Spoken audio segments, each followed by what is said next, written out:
Good afternoon and welcome to today's webinar. I am Erin Campbell, the Research Library Manager at the NAIC's Center for Insurance Policy and Research. On behalf of CIPR and the Institute's Griffith Foundation, welcome to this installment of our Back to Basics webinar series. The goal of the series is to take a look at the fundamentals of an issue in the insurance space to better inform public policy conversations. Previous webinars in this series have covered insurance pricing, captives, fraud, reinsurance, and surplus lines. Recordings of all of these are available in our library catalog, and you can find them at library.naic.org. This session is the first of two parts where we'll tackle the issue of climate risk and resilience. Today, we're covering physical aspects of resilience and mitigation. In part two, coming later this fall, we will discuss financial resilience tools for risk management. Our expert speakers for today are Dr. Lars Powell of the Center for Risk and Insurance Research at the University of Alabama, Brian Powell of the Alabama Department of Insurance, and Dr. Ian Giamenco, Senior Director for Standards and Data Analytics and Lead Research Meteorologist at the Institute for Home and Business Safety. Our Q&A segment today will be moderated by Frank Tomasello of the Institute's Griffith Foundation. We are using the Q&A function for questions. You'll find that in the bottom right-hand corner of your screen. We'll try to get through as many as possible at the end of our session today. Feel free to drop your questions there throughout the program. I'm going to place a link in the chat with the program for today, and this is going to include the bios for all of our speakers, CE certificate information, and suggested further reading materials. The webinar is being recorded and will be available for playback soon later this week. At the end of today's session, I'll provide a link for a very brief survey. We appreciate your feedback as we help to plan events for the future. And now I will hand it over to Dr. Lars Powell to get things kicked off. Thank you, Erin, and hello, welcome. I was just looking through the growing list of attendees and see a number of familiar names, and happy everyone could join us.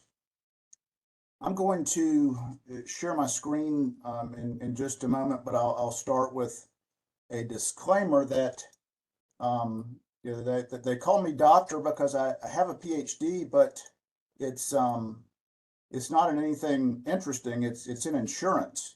So so Ian might tell you some good science stuff, and I'm going to tell you some, I guess, some science, a little bit of weather. I'm going to leave most of that to Ian, and it seems that cousin Brian has much of the insurance regulatory part covered. So it leaves me with insurance. And so I'm going to talk about that. A few of the things, the overall big picture here is that there are models that predict up to 4 degrees centigrade of warming over the next however many years, that if that happens in 30 to 50 years, that we would really see an uninsurable world. And we'll talk about how it gets there in just a moment. But that's the sort of thing that's at stake, and we only have so many levers we can pull to try to fix that. If we want to still have insurance, of course, insurance is important. But let's start with what it is. So we've got this, and this is from it's said to be basic. This comes from something I do for our insurance committees in the legislature every few years. So what is insurance? It's an instrument for people with similar exposure to pool risk. So let's just pick a random person. This is Hugh, and Hugh has a risk that he faces. That is the vehicle he drives, and he drives a rather expensive vehicle, which costs about $100,000 to replace. And let's just say that he's the average driver who has about a 3% chance of crashing in a given year. For simplicity, we'll say that if he does crash, it costs $100,000 because nobody buys that car to drive it slowly. So his possible outcomes, one, he could have no crash at all.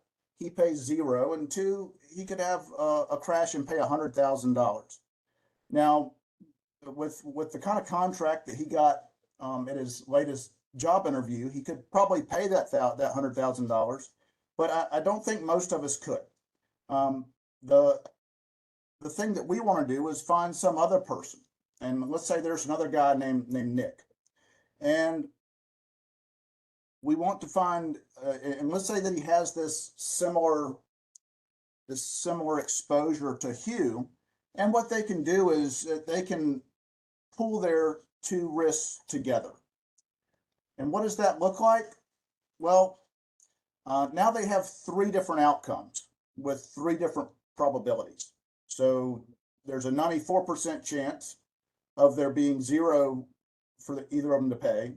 There's a almost 6% chance that one of them or the other has a loss. So they split that and each pays 50,000. There's this really small chance, less than 1%, less than 1/10 of 1%, that they both have a loss and each of them pays 100,000.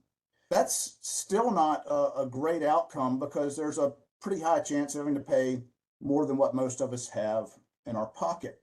So what insurance does is, let's say they add 12 of their closest friends. And I recognize this picture is a little dated because the coaches in the SEC don't get together that often for a group picture. But let's just say that they had 12 more people in their risk pool, and now they have 14 different outcomes based on how many of them has a loss in a given year. And what's happened is we've gone from having a 6% chance of paying $50,000 to now by this pooling agreement, the probability of paying more than 14,000 is less than 1%. So we've really decreased our top end, but the expected loss is still $3,000, just as it was for each individual. You're starting to get the picture of this is how insurance works. So if we take this to the limit, which is what insurance companies do, if we were to share this risk with 100,000 different people with the same risk, then in this case, if all of the losses are independent, meaning one of them happening doesn't make it more likely for another to happen, then we've got really small chances of paying anything different from $3,000. In this case, there's a 3% chance of paying more than $3,100 and about a 3% chance of paying less than $2,900. So you've pretty much locked in this $3,000. That's the magic of insurance. That's what many of us who study the topic, that's what draws us in, and we say, oh wow, that's really useful to society. But it breaks down in a few ways. Because even though the expected loss is still $3,000, the problem is once we've got all these people in one place, we can have one of these events happen. We can have a big tornado that hits everyone at the same time. We could have a big hurricane. I think this one is Ivan, a picture of Ivan that happens all at the same time. And in this case, the loss is $100,000 for every person. Everybody has a total loss. The insurer pays $10 billion, but they only received $300 million. That's the expected loss. That's approximately what the premium would be. That means they have to find $9.7 billion from somewhere else. And they have to raise this money in capital markets. And that's what makes the premiums at the coast and now in some of the WUI areas, the wildland, the interface, wildland urban interface, that's what makes these things expensive to insure. So that's the problem. That's the insurance problem, is this positive correlation in losses. The losses are no longer independent. So let's bring that back to climate change. You know, I live in Alabama where we have at least our fair share of climate change skeptics. And that's fine. But one of the things that's really hard to argue with is the readings we get from thermometers. And this is from the National Oceanic and Atmospheric Association or Administration, or NOAA, and they've taken these temperatures. This goes from 1880 through 2020, and you can see there's a trend that's going upward from the average. And this is an average from 1971 to 2000. So what happens when the sea surface temperature rises? Well, I think what Ian will tell you, and he would certainly know better than I do, is that's when we have more storms. You have to have a warm sea surface temperature before you have a hurricane. One of the things that's not in dispute among scientists and anybody who reads these gauges is that the planet is getting warmer and it's getting wetter, and that leads to floods. It's interesting. It can lead to both floods and wildfires because some places have longer droughts, some places have more rain and more rain all at the same time. But it increases our wildfires, it increases tornadic activity, it increases certainly the number of hurricanes that we have. But even if you don't like that part of the science, here's the other change that's going on that amplifies the problem with climate change. This is a chart of total net migration in the US. I got this, I think a center at the University of Wisconsin posted this particular map, but if we wanted to invest our time, we could make one. And it's showing these orange areas are where people are leaving, and these purple areas are where people are going. And so if you look around the edges of the country that face water, these are largely purple. And also, if you look up here in some of our highly densely populated and wildfire potential, plus probably some earthquake on both coasts and in the New Madrid fault zone, we've got people moving there. And over the last 20, 25 years, we've seen the population in counties that border the coast double. So whether you've got a change in temperature or not, any loss that you have is going to be more severe. You think about some of the hurricanes that have happened in history. The great Okeechobee hurricane that came through Florida, also the Miami hurricane of 1930, 20 something. Either of those, the modelers tell us, would have been far north of $100 billion if it happened in today's environment.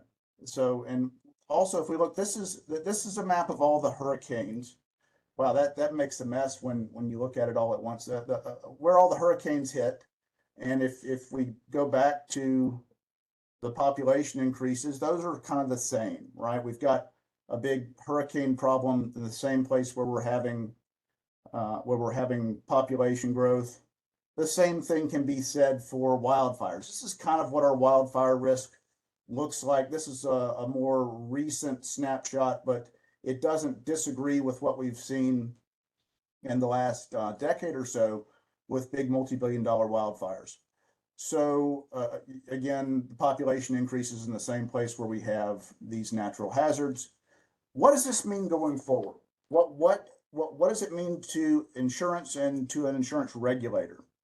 Well, what have we done so far? The way that we've historically dealt with increasing hazards is to increase premiums. The insurance industry is good at this. We can tell you how much something's going to change every year or 12 months out. Where we struggle more is what's going to be 20 years from now, and what do we need to do to make that insurable going forward? Is it working? I would say that it's causing problems, right? There's people who can't get insurance in some places, or if they can, then it's really expensive. And then what can regulators do about it? there's a number of levers that regulators can pull, and I want to circle back to that in our Q&A session. But I believe that if regulators are aware of this, and then you take it and mix with what Brian and Ian are going to tell you about the propensity to mitigate these losses and how much this mitigation can help, then one of the things that regulators can step up and do is recognize what effect these mitigation efforts have on the probability of insolvency or the capital requirements for an insurance company. The other thing they can do, and one thing that I'm sure Brian's going to tell you about in just a moment, is our insurance commissioners, our last two insurance commissioners have been deeply involved in encouraging folks to mitigate their homes and paying for homes to be mitigated, and also working towards a more resilient building code. So I think I'm just about out of time. I'm going to toss this back to Aaron or Frank, and thank you for your attention. Dr. Lars Powell, thank you very much, Lars. We appreciate you giving us a very helpful couple of minutes, painting a picture of the current climate risk landscape. We look forward to having you return to share some additional thoughts during the Q&A segment. In just a moment, we'll turn things over to Mr. Brian Powell, but first, let me remind our audience, we will devote the final 10 minutes or so of our session today to Q&A.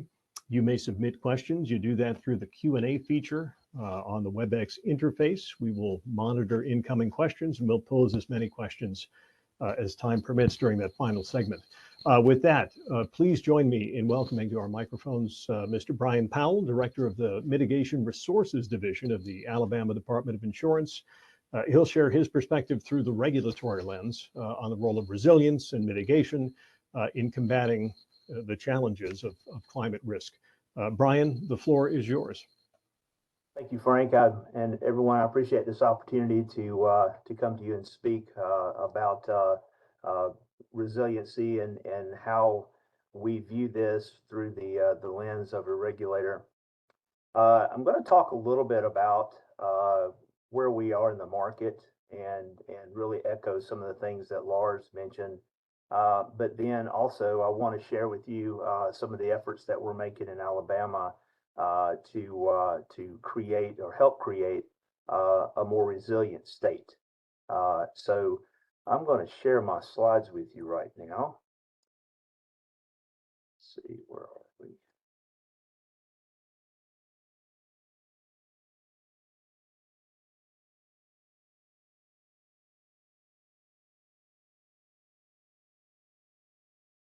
There we are. You guys see that all right? So in Alabama, we're working to help create an environment of resilience within the insurance market. From the regulatory perspective, creating a healthy and sustainable market is part of the department's mission. Working to incentivize insurers to enter and stay in the market creates competition and furthering contributing to the health of the market. Maintaining a healthy insurance market, coupled with favorable regulatory standards, help incentivize companies to come into our state and write insurance and remain. In particular for Alabama, our company is writing homeowners policies. This is an area that we're focusing on here at the department. Over the past several years, due to severe storms in Alabama, we have seen reinsurance rates increase, and those effects are passed along to consumers in the form of stricter underwriting requirements and the higher cost of reinsurance to insurers. And Lars mentioned that a little bit in his presentation, if you recall.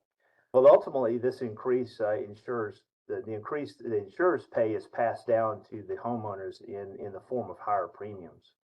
One way that we're helping to create a healthier insurance market and to lessen the risk of loss on insurers' properties and return us back to a lower insurance premium is to say that we're doing more in the space of resilience for the market, and particularly help to create a resilient housing stock or a more resilient housing stock.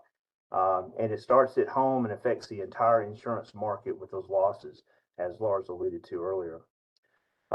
One way that we're helping to create a more resilient housing stock is through home mitigation efforts against wind damage.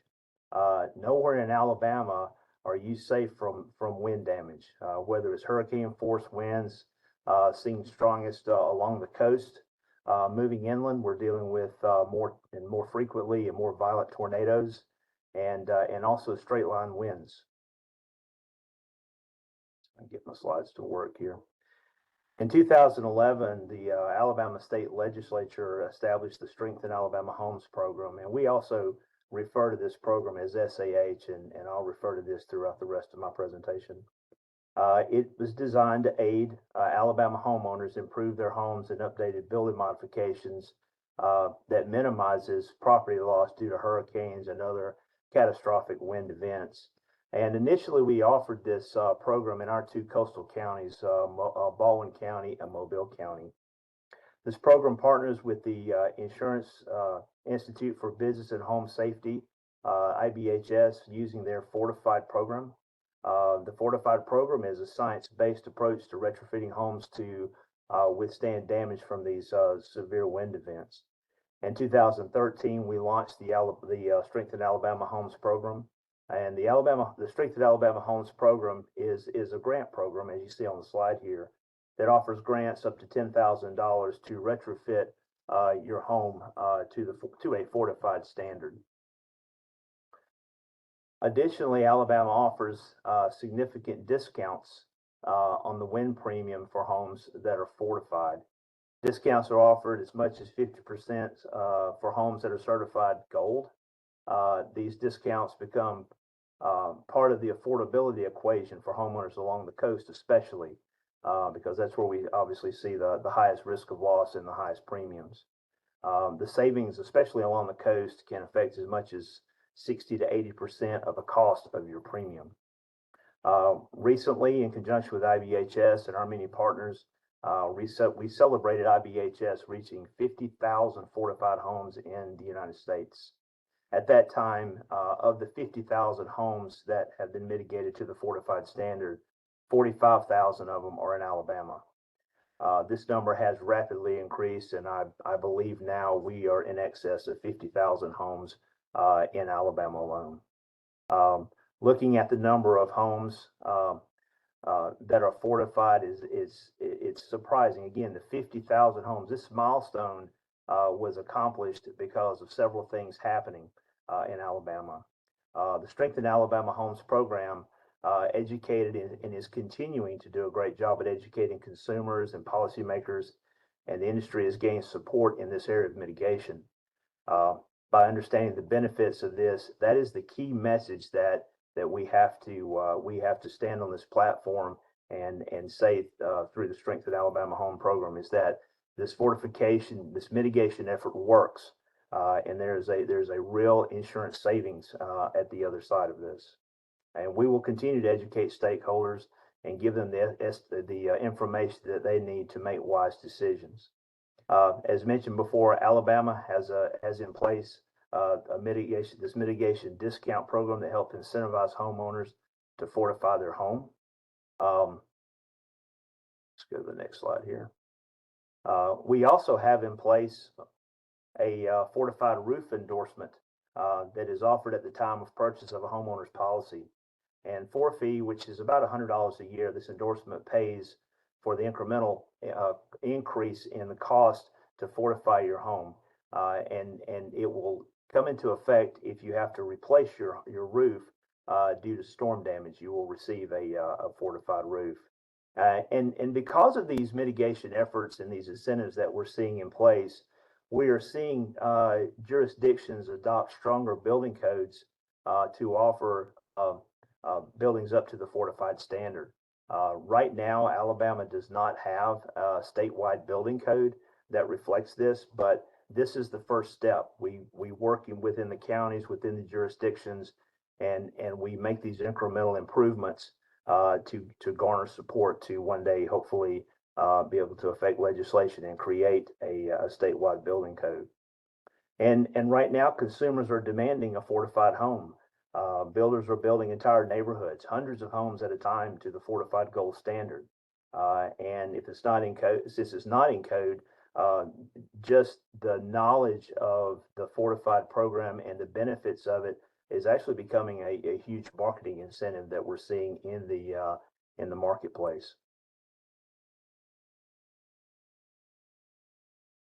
What we're seeing happening now, from not just as a regulatory but as a state agency's perspective, is we are now seeing the ripple effect of resiliency due to a very large part, or into a large part, of the success of the Strengthen Alabama Homes program. Recently, our Governor Kay Ivey established the Alabama Resilience Council, and it was created to help state government, along with federal and private partners, really take a holistic approach to resilience, to build stronger, to save lives, and to protect Alabama's economy. I've put here my slide with or a slide with my contact information on it. If you have any future questions about the Strengthen Alabama Homes program or some of the other resiliency things I mentioned that we're doing in Alabama, please feel free to contact me. And I know my presentation is a little short today, but thank you for allowing me to take time and present this to you. And I look forward to many great things happening in Alabama in the future. Brian Powell, thank you very much. We appreciate the presentation. And of course, we invite you to stay with us for the Q&A segment, which will take place as a final component of our webinar. So please do stay with us for that. A quick reminder, folks, you may submit questions using the Q&A feature in the WebEx system, and we will address those incoming questions as time permits during our Q&A segments. That segment will immediately follow the remarks of Dr. Ian Jamanko, Managing Director of Standards and Data Analytics and Lead Research Meteorologist with the Insurance Institute for Business and Home Safety, often referred to as IBHS. Dr. Jamanko, great to have you with us. We have lots of ground to cover. We have limited time to do so. So where would you like to begin? All right. Thank you, Frank. And I've got a few slides prepared. And one of the themes I'm going to talk a little bit about in my section is really how do we bring all this engineering and science work into practical actions? Lars and Brian actually covered kind of bits and pieces of how this is actually put into real practice in the insurance space, and as some of those nudge factors for really trying to foster more resilient communities. I'll show a little bit about how we got there in the wind space, and I'll, of course, hit some fortified information, but I'm also going to talk about some of the challenges we have in another hazard, and that's wildfire. I know Lars hit it right there off the bat. I'll click this into a screen share, and we'll get going, and hopefully leave us enough time for some good Q&A. I'm going to leave up this screen. It's just images of damage that we've far been accustomed to seeing. And if you listen of how damage is often described, you get every really adjective in the book. But the theme I want to convey also is that we do have solutions. We found the solutions. Science and engineering has brought those to bear for our communities. And in the wind space, this traces its roots really back to Hurricane Andrew in 1992. This was our benchmark windstorm event that highlighted a lot of the areas that we thought we had made progress and hadn't in basically getting wind mitigation into our building codes. We had just come off in 1998 the wind mitigation standard for the U.S. that would ultimately become what we know as ASCE 7, which is guiding our design levels for wind. Then we had Hurricane Hugo in 1989, and then 1992, that old A storm that happened in August and an El Nino year revealed all the issues that we had over the past 30, 40, 50 years with construction. But what it did, though, was consolidate all the engineering research efforts and really gave the emerging field of wind engineering a boost and brought a hyper-focused approach to what can we do. One, what do we need to do in foundational research? And then how do we take all that foundational work and put it into practice? And I'm showing just some images of old stuff from the Florida Coastal Monitoring Program, the Texas Tech University team. Both those groups were the first to deploy instrumented weather instrumentation into landfalling hurricanes to get wind data. We took all this data that we started gathering in the field, understanding those extreme wind conditions, and started doing things in the lab. Always loved this one of Dr. Forrest Masters in front of what is the first, one of the early generations of what would become the wall of wind that even spurred the design of the IBHS full-scale facility. There's the FIU wall of wind, and as technology continued, the IBHS facility, all of which was spurred after these extreme wind events showed us the challenges that we still had not met with coming up with practical ways to implement a building standard that could be followed and put into practice and would show results. So all of that took us through all of this. And over time, most of the results that we see today in terms of wind damage, we aren't overly surprised by. Especially in the hurricane space, they've become highly predictable.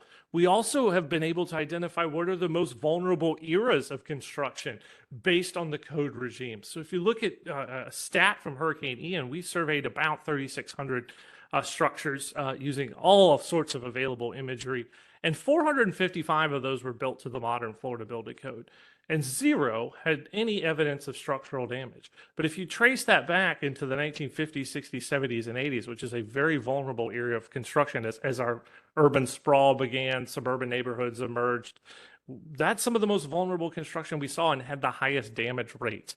But we put all this science into action. And there's multiple places where this lands. Often it's fortified as the first.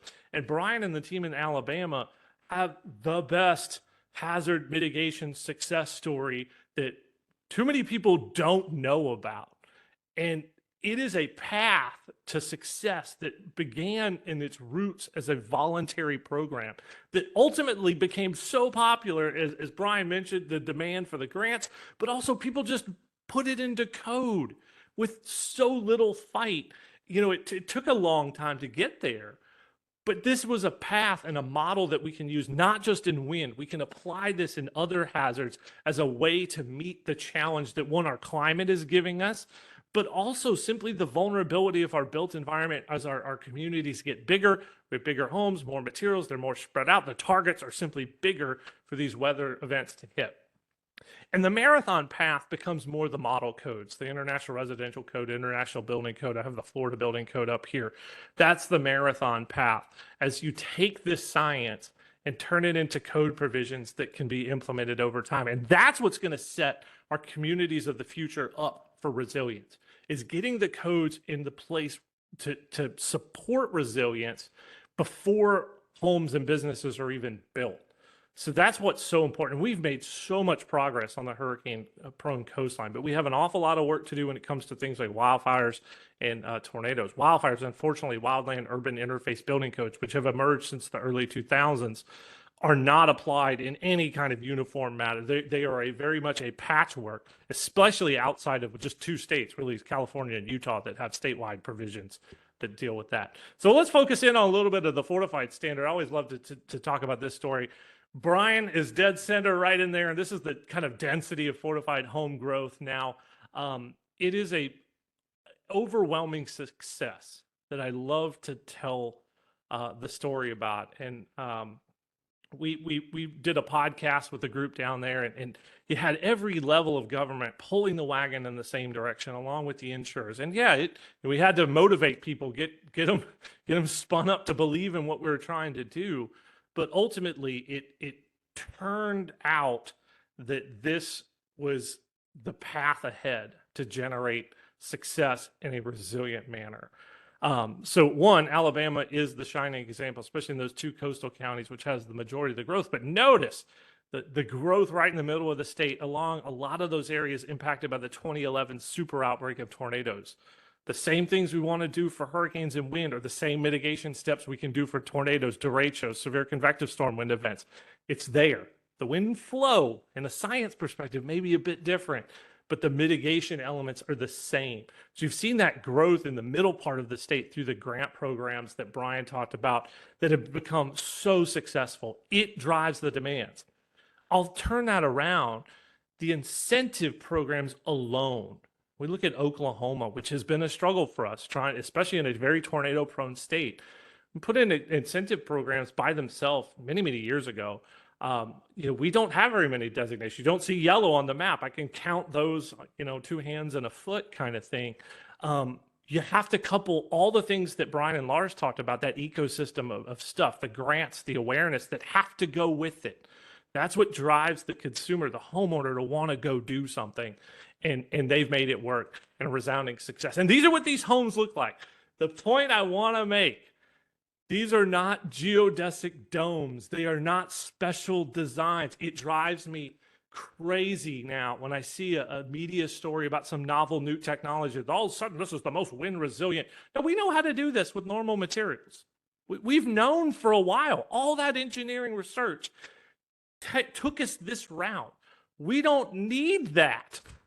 Yeah, it's great. I'm glad you did some novel technology development, but we know how to do this with conventional materials too.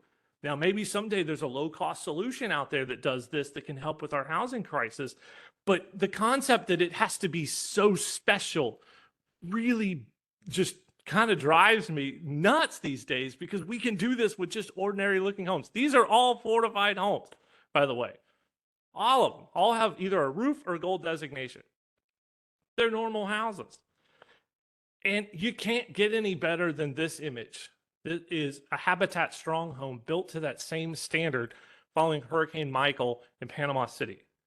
If you took away the surrounding images, you wouldn't know a Category 5 hurricane made landfall here, much less they had, I think, one missing piece of siding. I think some of the little, some of their decorative items got kind of dislodged, but the house, these folks had a house to come back with compared to their neighbors. Older homes, vulnerable community, but this did the trick. We know how to do this. That's the message that I actually want to convey, that in this space, in this wind space, we know what to do. And as this work kind of progresses, you can do more. Like the Florida Building Code now even mimics a lot of the protections that are offered in the fortified program. All the state now requires a sealed roof deck, so that pumps it up to the fortified roof kind of style of protection. And on the left, those areas that are marked in gold, any new builds are almost nearly the same as a fortified gold home from the protections that they offer. So the idea, we know how to do this. What's left is the human element, getting this into practice, getting folks to do this. The other place that's kind of where we were back in 1992 is wildfire. This is an aerial image of the Marshall Fire in Louisville, Colorado. We are at that point in time where we're trying to consolidate science to catch up. And we're also trying to take the lessons that we've learned from other hazards and apply them in this space. Wildfires become the catastrophes that we all hear about now. Today it was Lahaina, yesterday it was Marshall, and there's going to be a community of tomorrow that this happens to as well, is when fire moves into our built environment, especially in ecosystems that already have fire as part of their ecosystems, a critical element there. But built environment conflagration follows when this happens, and it always follows humans, drought, and wind. 3 criteria that are always there. We know the drought elements are changing as our climate changes. This is just going to keep happening. I'm going to put a quote that I really like about a specific fire, and I'm going to leave this here, but it was talking about how we've built these type of structures that have little fire resistance. We've packed them closely together on narrow streets with no fire resistance, and we throw in dry weather and an ignition mechanism and wind, and we had rapid fire spread. This was about the 1666 London fire. We have solved, for the most part, our urban fire concerns, trying to keep fire confined to a building, slow its spread so it doesn't spread to nearby structures. But wildfire is a catalyst for the built environment. We have recreated the same conditions now in suburbs that butt up against the wildland-urban interface. And codes, because wildland-urban interface codes are separate, they're often ignored. They're not even implemented at all. It's very easy to basically ignore them. So we're in that position where we have to bring science to bear to solve this wildfire problem, much like we did with wind back in 1992, and try to short circuit some of those early on struggles that we had, those lessons learned about implementing resilience in the hurricane wind space. Yeah, the hazard's different, but the path is still the same. The path will still work. And so that's kind of been the focus of letting science catch up and taking all that information, trying to short circuit that path into an actual building standard. And that's some of the work we've done at IBHS, taking all that academic work we've done at IBHS and synthesizing it into a building standard that we can actually do. And that's called our Wildfire Prepared Home program. And we are kind of modeling it after our success in Fortified. And this picture here is the very first wildfire prepared home that we designated last year. It's in Paradise, California. It's a rebuild after the Camp Fire. And now we've kind of moved toward that path that we've taken with Fortified, trying to apply it as well in wildfire. And those are the requirements that come with the 2 levels of designation in this particular program. But as we kind of look ahead, these is the same thing. This is a house. This is another wildfire prepared home house. This is not something special. And in one place, fire may be even more mitigatable. I don't even know if that's a word, but it involves things like doing DIY projects around landscaping and materials that we already use. We just have to put the system in place together to bring resilience into this area that deals with fire readily. So this isn't special. Resilience is not novel. These are not novel construction elements. We can do this. And in the fire space, we have to bring it to bear at the community scale. We have to get this going in mass, and we have to have communities acting as fuel breaks, not fuel sources when these conflagrations unfold. And we can apply all the lessons we've learned through things that Brian and Lars talked about, the success of the Fortified Home program, the successes we've had with hurricane prone coastline building codes. We can do that, but we're in a race now against this built environment conflagration scenario that unfortunately we saw play out most recently in Maui with the Lahaina fire. So that's the last theme I want to leave everybody with, and we can send it back over to Frank, and we can get into our question and answer phase of this. But that's kind of what I wanted to leave everybody with, that this is not a novelty. We have a lot of answers. Do we have more science to do? Absolutely. It's never ending. But we can do an awful lot these days. So Frank, I'll send it back over to you, and we can head into our Q&A session. Fantastic, Dr. Jamanko. Thank you very much for your presentation. We welcome back both Lars Powell and Brian Powell for our Q&A. A number of questions have come in. We'll pose those here as time permits.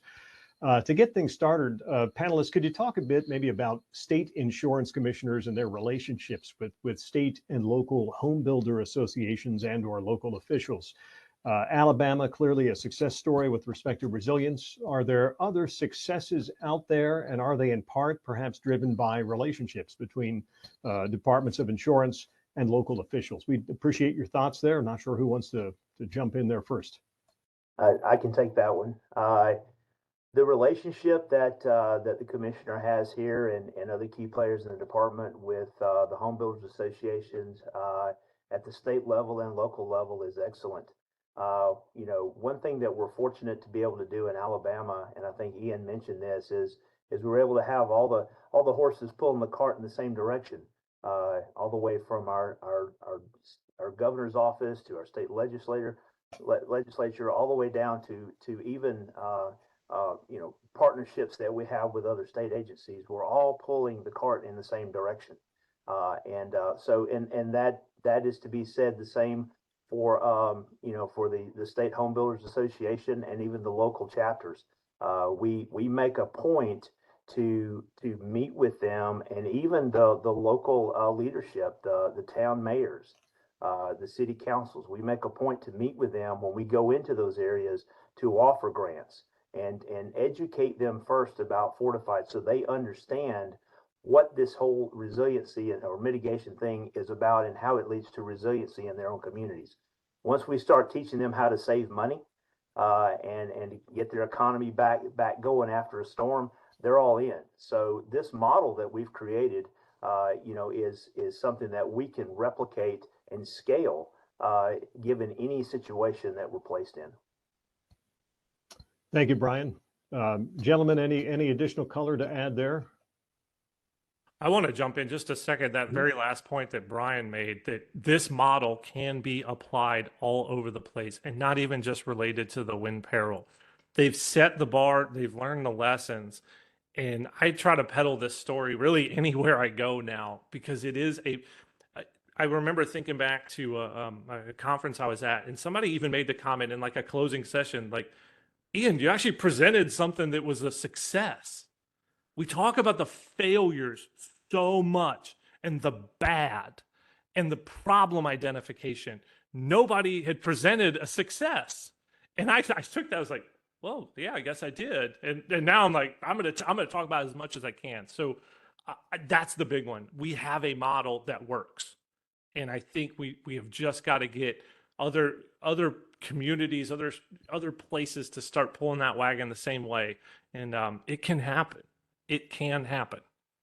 Yeah, but the caveat I would add there is that it wasn't,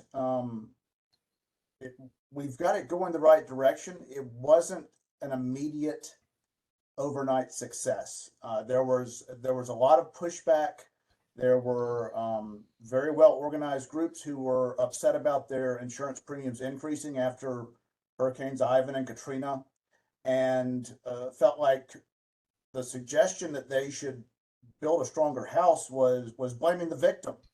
And don't get me wrong, I know a little bit about insurance and how it works, but there's that makes me different, right? That if you don't know what's going on and all you see is that the price of your coverage went up, I don't blame you for being upset about it. And this is a place where we use some research very effectively. We found that the average fortified house in Alabama sells for 7% more than a standard construction home. And we had the opportunity to share this with our home builders association, our realtors, our appraisers, and they began using the figure, using the study. We've just recently done a similar study on the cost benefit of fortified multifamily, which is a more recent program that IBHS has rolled out. And I'm hoping that will have much of the same effect. When you show people that you're putting money in their pocket, that there's return on the investment, then that's a big part of why anybody does anything to their house in the first place is they want to sell it for more in addition to enjoying it. And what's more enjoyable than having a house after a storm? Panelists, thank you for your reaction there. Want to get to some other questions here. Have other state insurance departments created offices that are similar to the Mitigation Resources Division in Alabama within their respective departments? Anyone care to comment on that, or panelists, do you have knowledge of that? Well, we've done some research, and I'm not sure if I should announce it or not, but we're like a week out. But we've established the Office of Risk and Resilience at the Department of Insurance that will work to help solve problems in the insurance industry in Alabama, especially as it's related to the mitigation and things of that nature. And it will actually replace the Mitigation Resources Division and be more of a fluid work stream in its approach to issues that come into the department. Now, other states, I don't know. I do know that the Strengthen Alabama Homes program, through its success, has captured the attention of other states. I don't think it's been mentioned yet, but the state of Louisiana has basically carbon copied the Strengthen Alabama Homes program all the way from its legislation all the way down to the process and how grants are handled. And they're soon to launch that. They have a huge multifamily building stock that they're going to address as well. So their program is going to be a little bit more robust in that way, and I think they have about $30 million a year to put into the program. Minnesota is coming online with a mitigation program. It's a little different from Strengthen Alabama Homes in that it's embedded in their, I think their energy programs or energy department with our energy initiatives within the Department of Insurance there. But there are about, I want to say 11 states that I think have reached out to us to talk to us about the mitigation program and possibly standing up something within their departments. And like we've mentioned before, Ian has mentioned, this program and its concept and the way that it operates is also applicable to other perils or mitigation against other perils. So I have had conversation with other departments of insurance around wildfire mitigation programs being stood up and using the same operational procedures that we use at the Strength Alabama Homes program. Thank you, Brian. Ian, Lars, anything to add there? Not here. That's Brian's wheelhouse. I know that he's very generous with his time. I know that he gets a lot of calls because sometimes they call me thinking, that my last name's Powell, and then maybe I know these things and I just don't. So, yeah, the work of the Alabama Insurance Department is the model to follow so far. We hope somebody does it better than us so we can learn from them, but so far it's been this way, and we're both pleased and proud. And I would add, like, across both either state or local governments, as more communities and states stand up, resilience departments, or even elements of the climate side, engage with your Department of Insurance for sure. Like, you have to work this together. I think that's been shown is one of the steps. We could talk about, like, the message. Yeah, work together. Everybody always says that. No, but you have to. And I think that's just one piece that don't do this in a silo. It's not going to work, as I think Brian kind of hit. So start those conversations, and we've got a model to help. Thank you. I want to shift gears a bit to the topic of consumer education, and to get your thoughts, panelists, on this notion of consumer education and the potential to perhaps amplify efforts there on the consumer side. What does that landscape look like today? Appreciate your thoughts on that. So there's a lot going on. I know that in Alabama we partner with the Smart Home America group to educate employers around Alabama. They do lunch and learn, and we touch on average about 1,600 person hours a year. And I know that's going on in some other states too, and that IBHS supports that.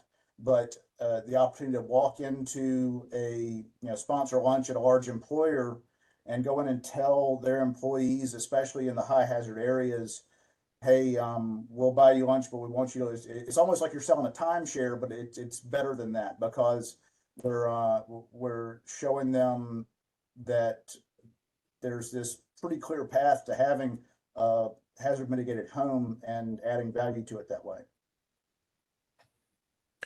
Yeah, to build on what Lars says, I mean, you'll see us across. We put an emphasis on trying to engage local media stations and local markets.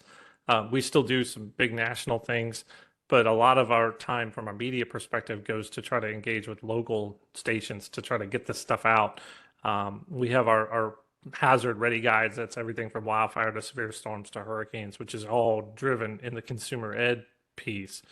But there's no better educator than your neighbor when they do something. I can sit here as Dr. G, as I was called the other day, and tell you all the good stuff to do, but it's no better than when that early adopter that's your neighbor decides, I'm going to do something. It's like, hey, Adam, what you doing over there with your roof? Oh, I'm putting a fortified roof on. I got this discount. I get to keep water out, all this stuff. I'm like, well, where'd you find that out? Fortifiedhome.org. Okay, ooh, that's cool.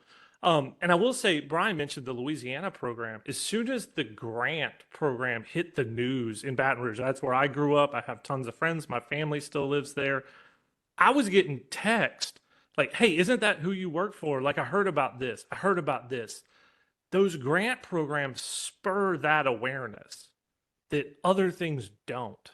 So that's so important in terms of getting that out. We can sit there and go talk to local stations or media all day. But stuff like that has that grassroots kind of web that starts to grow, and that's what we got to take advantage of. So let me build on that for just a quick second, if you don't mind. And Ian, you're exactly right.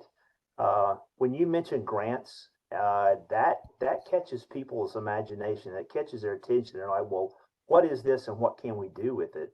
And people start looking at the possibilities. Recently, and I mentioned in my presentation the ripple effect, the things that we're seeing happen as kind of an evolution of what, from the success of the Strength Alabama Homes program. We need to do more outreach. We need to educate people about Fortified. We need to tell them about the grant program. We need to tell them how to make their homes more resilient. But then there are organizations that step up and say, but that fits into our mission as well. When we start talking about life and health and things of that nature, helping disadvantaged communities, communities of color, you know, and they're stepping up. We received a $250,000 grant from the Robert Wood Johnson Foundation to do nothing but outreach so that we can better help families prepare their homes for these storms and become more resilient. That has a direct health benefit, which is part of their mission. So we're starting to see these partnerships develop through just the success of this program. Thank you, gentlemen. Want to work in another question or two here. We're nearing the top of the hour time of conclusion. Can we talk a little bit about resilience, mitigation, fortification as it relates to commercial property? And what are we seeing there in terms of research and science and perhaps public policy activity there? Yeah, I can start at the science side. IBHS does maintain a fortified commercial program standard. There are one of the best examples, one of the early on builds in fortified commercial was the Lodge Hotel that's in Gulf Shores that dealt with Sally. There's all sorts of great testimonials about how they were able to even house media and then displaced families after Hurricane Sally, all this stuff because they had met that standard. I will say a little bit on the building code adoption side in the commercial space, and this comes off of Hurricane Ian and some of the work we've done. There's still some problems. We saw roof cover performance and some elements of that have been addressed in the Florida building code that did not either, it kind of didn't perform as we expected. There was more damage than we thought. So it starts to make us wonder, there's some holes scientifically that we haven't solved yet. And that's very much could be the case. We know there's big vulnerabilities around in commercial buildings, especially like the big roller doors, big glass windows, and having that opening protection. But also being able to keep things like critical facilities open.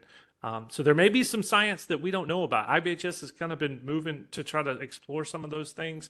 Well, I kind of mentioned, I think we've learned a lot on the residential side. There may be more to learn in the commercial space. Because we all know we got to keep our businesses to have a community intact. It does one thing to keep all the homes intact. We also have places for people to work. Thank you, Ian. Lars, Brian, anything to add in terms of comments on the commercial side? I hope that we can do that one day through a grant program or some type of incentivization. We're not doing that right now. However, I know that, and I've worked with IBHS close enough to know that there are several buildings now, I think in Alabama, that have gone through, or commercial buildings have gone through the fortified program. So we're learning how to do that, and hopefully we can help them out soon. We've had a project that we did with IBHS on their multifamily program, and found some very large internal rates of return to fortified construction in that commercial setting, which I would expect to be somewhat similar to other commercial settings, anywhere from, I think the low end was 8% annual return and the high end was in the upper 70%, lower 80% annual return, just because the cost compared to local codes, especially in the high hazard areas, is just not that high. A lot of it's already required. Thank you. Folks, it has been a fascinating conversation. Our time has drawn to a close. So on behalf of the folks at the NAIC's Center for Insurance Policy and Research and all of us here at the Institute's Griffith Foundation, let me thank our panelists, Dr. Lars Powell, Director of the Alabama Center for Insurance Information and Research at the University of Alabama, Mr. Brian Powell, Director, Mitigation Resources Division at the Alabama Department of Insurance, and Dr. Ian Jamanko, Managing Director of Standards and Data Analytics, Insurance Institute for Business and Home Safety. We really appreciate you sharing your insights and expertise with us. Today's program, as my colleague Aaron Campbell mentioned, is the first of a two-part offering on climate risk and resilience. Information on the second program that we have coming up in the area, which will focus on financial resilience, will be shared with you in the weeks ahead. I invite all of our attendees to please take a moment to provide feedback by completing a very brief and anonymous program survey. A link to that survey appears within the WebEx interface for you. Simply click on that to share your thoughts and impressions with the CIPR and the Griffith Foundation. Today's program will be available for on-demand playback in the days ahead. It'll be posted to our respective homepages. And with that, on behalf of Aaron Campbell and the team at the NAIC's CIPR and all of us here at Griffith, I'm Frank Tomasello. Thanks for joining us and have a pleasant good afternoon.